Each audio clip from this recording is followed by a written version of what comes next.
ربنا ارحم لنا یا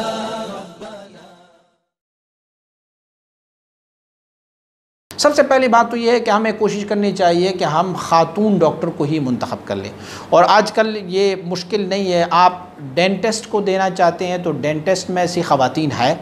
اگر سرجری کے میدان میں جائیں تو وہاں بھی خواتین ہے، اور اگر آپ جو ہے وہ کسی اور بیماری کی طرف، آنکھوں کی طرف یا آپ کے کانوں کی، آپ کی آئی اور آپ کے نوز، آپ کے اس کے علاوہ مطلب جو بھی آپ کی بیماریاں ہیں آج کل اللہ کے فضل و کرم سے لیڈی ڈاکٹر اس میں موجود ہیں۔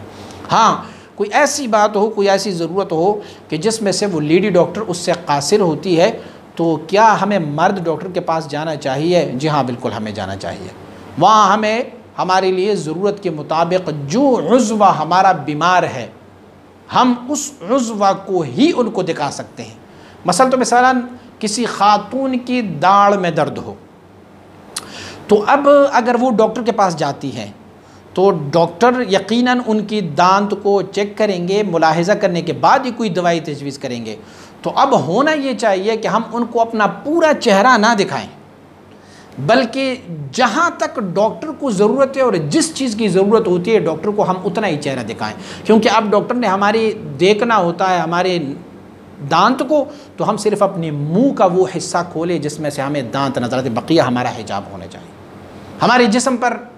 کوئی بیماری ہے، مثلاً کوئی پھوڑے دانے نکل آئے کسی خاتون کے جسم پر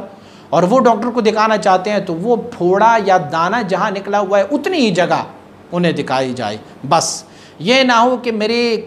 دانتوں میں درد ہے اور میں اپنا پورا چہرہ جو ہے وہ